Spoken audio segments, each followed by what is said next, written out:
Hi friends, നമ്മുടെ വീട്ടുമുറ്റത്ത് നിൽക്കുന്ന ഈ തനി നാടൻ റോസാപ്പൂ ഉപയോഗിച്ചിട്ട് വളരെ ടേസ്റ്റ് ആയിട്ടുള്ള റോസ് സിറപ്പ് നമുക്ക് തയ്യാറാക്കിയെടുക്കാം.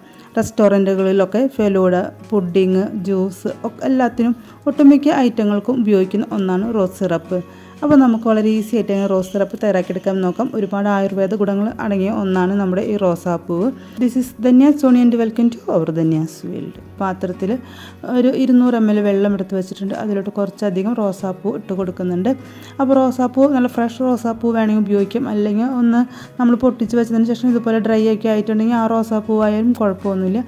നമുക്ക് അത് വെള്ളത്തിലിട്ട് നല്ലപോലെ ഒരു 5-10 മിനിറ്റ് നല്ലപോലെ തിളപ്പിച്ചെടുക്കാം. അത്യാവശ്യം വെള്ളമൊക്കെ വറ്റി ഇതിൻ്റെ കളറും അതിൻ്റെ ഗുണങ്ങളൊക്കെ വെള്ളത്തിലിട്ട് ഇറങ്ങുന്നവരെ ഒന്ന് വെയിറ്റ് ചെയ്യാം. ആ സമയത്ത് തന്നെ നമുക്ക് ചെറിയൊരു പീസ് ബീട്രൂട്ട് ഇട്ട് കൊടുക്കും. അതിൻ്റെ കളർ കിട്ടാൻ വേണ്ടിയിട്ടാണ് ബീട്രൂട്ട് ഇട്ട് കൊടുക്കുന്നത്. നല്ല ഫ്രഷ് റോസാപ്പൂവാണെങ്കിൽ ഓട്ടോമാറ്റിക് ആ കളർ വരും. ഇതുപോലെ ഡ്രൈ ആയിട്ടുള്ള റോസാപ്പൂവാണെങ്കിൽ ആ കളർ ഇത്തിരി കുറവായിരിക്കും.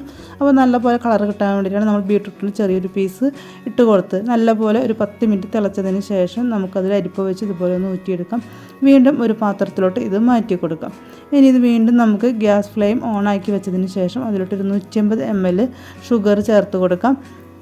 നല്ലപോലെ ഷുഗർ ചേർത്തതിന് ശേഷം നല്ലപോലെ ഒന്ന് മെൽറ്റായി വരുന്നവരെ ഒന്ന് വെയിറ്റ് ചെയ്യണം. നമുക്ക് നമ്മുടെ ചാനൽ ഇതുവരെയും സബ്സ്ക്രൈബ് ചെയ്യാണ്ട് കാണുന്ന കൂട്ടുകാർക്ക് സബ്സ്ക്രൈബ് ചെയ്യുക. തൊട്ടടുത്തുള്ള ബെൽ ബട്ടൺ ഓളുന്ന ഓപ്ഷൻ കൊടുക്കുക. അപ്പോൾ ഞാൻ നല്ല വീഡിയോസ് നിങ്ങൾക്ക് നോട്ടിഫിക്കേഷനായിട്ട് കിട്ടുന്നതായിരിക്കും. ഇപ്പോൾ നമ്മൾ റോസ് സിറപ്പ് അത്യാവശ്യം നല്ലപോലെ വറ്റി വന്നിട്ടുണ്ട്. ഇനി നമുക്കിതിൻ്റെ ഫ്ലെയിമൊക്കെ ഒന്ന് ഓഫാക്കി കൊടുക്കാം. ഇപ്പോൾ ഈ ഒരു ടൈം ആകുമ്പോൾ ഞാൻ ഗ്യാസ് സ്റ്റവ് ഓഫാക്കി കൊടുത്തിട്ടുണ്ട്. നമുക്കൊരു ചൂടാറിയതിന് ശേഷം ഒരു കുപ്പിയിൽ ഒഴിച്ച് സൂക്ഷിക്കാവുന്നതാണ്.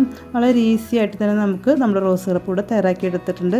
ജ്യൂസ് തയ്യാറാക്കുമ്പോഴും ഫെലൂഡ തയ്യാറാക്കുമ്പോഴും പുഡിംഗ് തയ്യാറാക്കുമ്പോഴും ഈ റോസ് സിറപ്പ് ഉപയോഗിക്കാവുന്ന. ഇഷ്ടപ്പെട്ടെങ്കിൽ ലൈക്ക് ചെയ്യുക, കമൻറ്റ്, ഷെയർ ചെയ്യുക, സബ്സ്ക്രൈബ് ചെയ്യുക. Okay, bye, thank U.